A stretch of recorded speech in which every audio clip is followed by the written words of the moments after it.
Hai teman-teman, kembali berjumpa dengan Kanala. Di video kali ini kita mau bahas satu saham under value yang valuasinya cukup murah dan ini bisnisnya bergerak di bidang properti. Nah, sebagai gambaran, price to book value saham ini sekarang sekitar 0,87 kali dan perusahaan ini punya ekuitas sekitar 7,5 triliun rupiah.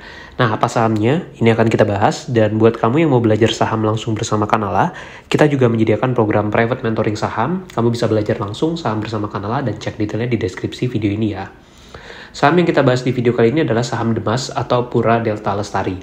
Nah, ketika video ini dibuat, itu market cap saham Demas itu sekitar 6,6 triliun rupiah. Dan Demas ini merupakan perusahaan yang bergerak di bidang pengembangan kawasan lahan industri. Tepatnya mereka punya kawasan industri di Kota Delta Mas di Bekasi. Dan produk mereka ini mencakup 3 kategori utama, yaitu produk untuk hunian atau rumah, kemudian ada produk komersial seperti ruko, dan juga kawasan industrial. Nah, yang menarik adalah saat video ini dibuat itu PBV-nya dari saham Demas ini hanya sekitar 0,87 kali. Dan kita lihat emiten ini juga pegang cash cukup besar, yaitu sekitar 2,1 triliun, yang mana kalau di-compare dengan market cap-nya tadi hanya sekitar 6,6 triliun ya. Sehingga saham ini sebenarnya tergolong sebagai saham yang under value atau cukup murah. Nah, kita tahu bahwa asetnya Demas itu mostly berupa tanah yang mereka miliki atau lahan yang mereka miliki dan bisa dikembangkan. Seperti apa kinerjanya? Demas ini tergolong emiten yang revenue ataupun juga net profitnya itu cukup stabil. Sebagai contoh di 2024 itu laba bersihnya sekitar 1,3 triliun dan ini mirip-mirip seperti tahun sebelumnya yaitu 2023, 2022, bahkan waktu pandemi 2020. Nah, memang di 2021 sempat laba bersihnya anjlok ke sekitar 700 miliaran. Ini adalah gambaran posisi land bank Demas saat ini di kuartal 1 2025. Total land bank mereka itu tersisa sekitar 647 hektar, yang mana untuk kawasan industri tersisa tinggal 124 hektar. Nah, ini mungkin yang menjadi kekurangan dari saham Demas, yaitu land bank untuk kawasan industrinya itu cukup tipis kalau di-compare dengan tingkat penjualan lahan industri mereka. Dan untuk tahun 2025 ini, target marketing sales mereka itu adalah 1,81 triliun. Yang mana ini masih sama, bahkan mirip-mirip lah dengan tahun-tahun sebelumnya.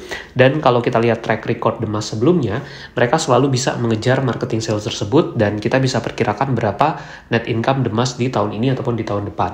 Nah, buat kamu yang mau belajar saham langsung bersama Kanala, bisa join di program membership Kanala ID. Ini adalah berbagai benefit yang akan didapatkan kalau join di premium membership Kanala ID. Benefit utamanya antara lain kamu bisa konsultasi saham langsung bersama Kanala tiap bulan, lalu akses ke semua kursus online Kanala, juga akses ke semua ebook, webinar, dan rekaman webinar Kanala. Plus kamu juga bisa akses ke portofolio dan review saham-saham terbaru di watchlist Kanala. Untuk pendaftaran bisa langsung WA ke Kanala atau cek di www.kanala.id ya. Nah, ini adalah gambaran kinerja Demas di tahun 2025. Di kuartal 1 2025, itu laba bersih mereka turun tipis sekitar 2,9% secara year on year, di mana mereka sudah membukukan laba bersih sekitar 355,4 miliar. Untuk setahun atau yang disetahunkan, kita perkirakan laba Demas itu masih bisa menembus sampai 1,1 atau 1,2 triliun, bahkan mungkin bisa sampai 1,3 triliun.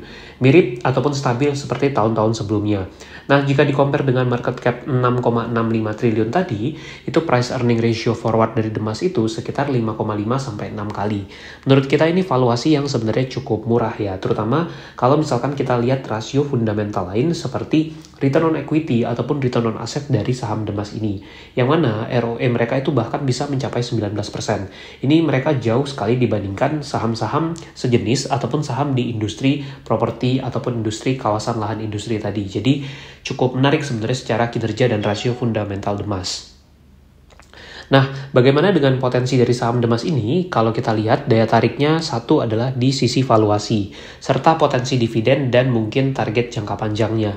Yang pertama tentu dari valuasi. Kita tahu bahwa saham ini under value dengan PBV hanya 0,8 kali. Di sisi lain, kalau kita lihat total utang mereka itu di bawah 1 triliun, padahal mereka punya cash itu 2,1 triliun, plus equity-nya 7,5 triliun, sehingga risiko dia dari sisi risiko keuangan itu cukup rendah. Dan Demas ini punya track record pembagian dividen yang stabil. Bahkan di tahun buku 2024, yield dividennya bisa mencapai 19% lebih.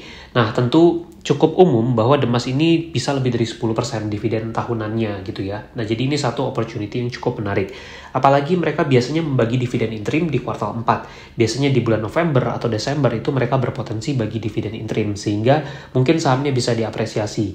Memang dalam 5 tahun terjadi penurunan harga Demas yang cukup signifikan, namun tentu kalau kita lihat kalau ekspansi ke kedepannya mereka kembali menambah land bank kawasan industri, bisa jadi sahamnya memiliki opportunity yang cukup menarik.